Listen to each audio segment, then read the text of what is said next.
ভাই আমরা দেখতে পাচ্ছি গাছের গোড়ায় রং করা। হ্যাঁ, রং করা, প্রতিটা গাছে আমার রং করা। এর কারণ কি? কারণটা হচ্ছে এই আমার কাছে দেওয়া আছে চুন আর তুঁতে। এটা দিলে গাছে কোনো পোকা লাগবে না। পোকা লাগবে না মানে পিঁপড়ে লাগবে না? পিঁপড়ে কোনো পোকা আক্রমণ করবে না, কারণ লেবু গাছে সাধারণত পোকা আক্রমণ করে। আচ্ছা, এর ফর্মুলা কি? মানে এই যে এখন লেবু বড় হয়ে গেছে, গাছের ভাঙার চলছে, এই মুহূর্তে কি কোনো কীটনাশক ব্যবহার? না, কোনো কীটনাশক আমি ব্যবহার করি। ফুল থেকে কি কীটনাশক? হালকা পাতলা একটু হরমোন জাতীয় একটু ভিটামিন দিলে ভালো হয়। ছত্রাক জাতীয় কিছু? তবে এরা ঝরে খুব কম।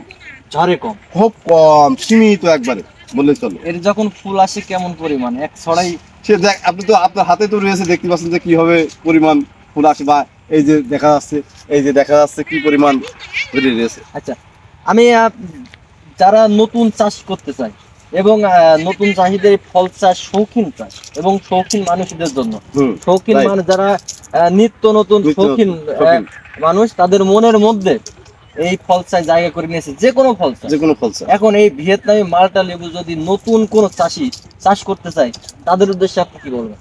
তাদের উদ্দেশ্যে বলবো যে তারাও করুক, কারণ এটা খুব লাভজনক আবাদ।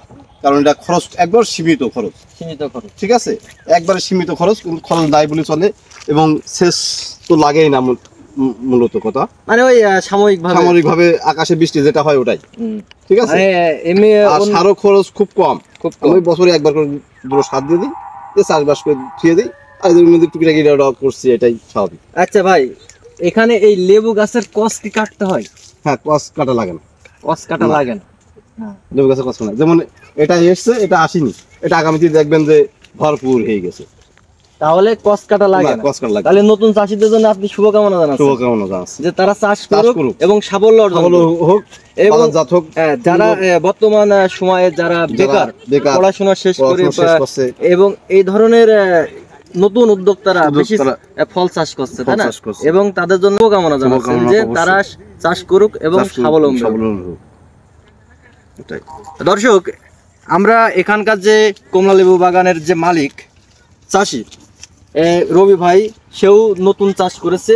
নতুন চাষ বলতে 4 বছর বয়স বাগানের, তারপরে নতুনই বলা যায়। সে ভাইয়ের সাথে আমরা কথা বললাম এবং তার বাগানের গল্প শুনলাম। কৃষি ও কৃষকের গল্প নিয়ে পরের ভিডিওয় আবার দেখা হবে আপনাদের সাথে। সবাই ভালো থাকবেন। আল্লাহ হাফেজ।